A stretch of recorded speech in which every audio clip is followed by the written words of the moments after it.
So the third new rule of money is, I think the big mistake is, I hear so many people say it's important to save. That's ridiculous.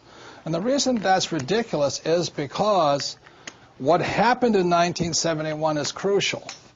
In 1971, the U.S. dollar stopped being money. In 1971, the U.S. dollar became a currency. And what that meant is Richard Nixon, in 1971, the president, took us off the gold standard. That's like giving an alcoholic free rein to the bar, or it's like giving somebody who can't control their spending unlimited credit cards. So what's happening is all the savers today are losers. You know, the problem with 1971 is that the federal government keeps printing money, so the value of your money keeps going down. So these people, I'm saving, saving, saving, and if you notice, as the value of the dollar goes down, prices go up. So they call this inflation. You know, you look at in 1997, oil was about, I think, $10 a barrel. 10 years later, it's about 135 a barrel. So they say it's inflation, but really what it is the dollar's value coming down. So savers are getting wiped out today. So to keep saying to yourself and to your kids to save money, that is not the new rule. That's an old rule. So a very big problem for most people is stop using the word save and use the word hedge. You've got to hedge your money, hedge against losses. Like when I buy a stock, I put a hedge in. I put a stop loss or a put inside of it or a call, whatever I'm doing. I want to stop it. So today, I don't save money. I'm hedging. So in 1997, I started investing in oil, gold, and silver. So as the dollar dropped, oil, gold, and silver went up. So I'm not betting so much on oil, gold, and silver.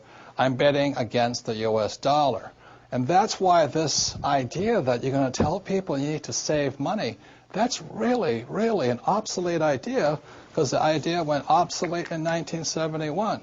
The U.S. dollar in the last few years has lost almost 80% of its purchasing power.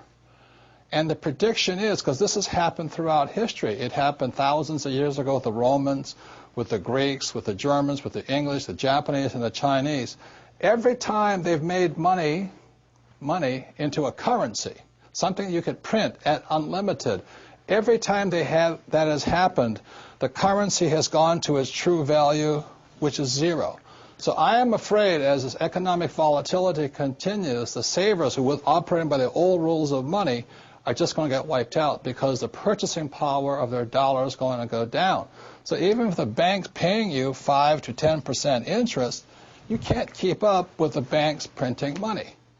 So that's the old rule of money, is saving money, and the new rule is hedge. You've got to be able to see what's coming up as something else is coming down. The last thing I want to point out to you on this idea of saving money is this. One of the biggest misunderstandings in the world today is what they talk about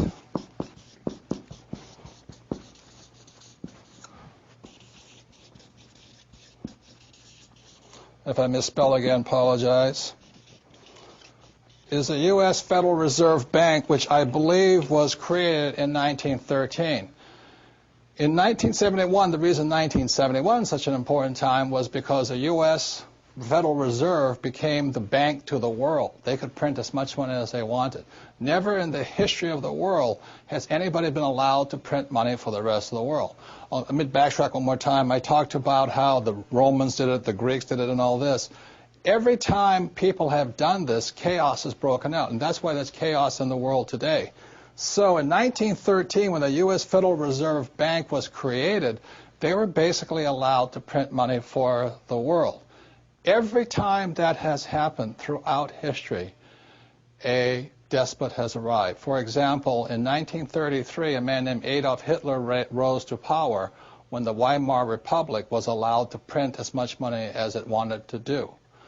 And in Russia, when Russia's currency broke down, a man named Lenin rose. When the Chinese economy broke down, Mao Zedong rose. When the Yugoslavian government broke down, Milosevic arose. So we're in that critical point right now, and one of the causes of it was in 1933, this thing called the U.S. Federal Reserve was created. And I think, they've done a pretty good job of making the rich richer. Unfortunately, many of the poor are getting poor. One of the problems of this is you have to understand that, first of all, the U.S. Federal Reserve Bank is not U.S. It is made up of a bunch of international rich guys from all over the world. The second thing, it is not federal. It's not a U.S. entity. It's, again, a bunch of rich banks from all over the world. Third, it has no reserves. There is nothing there. And fourth, it's not a bank. So that's why when I talk to people about really needing to understand the new rules of money, which really began to take effect in 1971 when we were allowed to print money for the rest of the world, is understanding that this system here is causing the rich to get richer and the poor and middle class to get poorer, but most importantly, the lower middle class is almost getting wiped out. High prices, volatilities in the market, food getting more expensive, gas getting more expensive, savings getting wiped out, home values going around. And the reason the troubles have started, again, is the U.S. Federal Reserve Bank is not U.S., it's not federal, there's no reserve, it's not a bank. So if you understand that, then you can start to hedge your position rather than save money. And that's the new rule of money.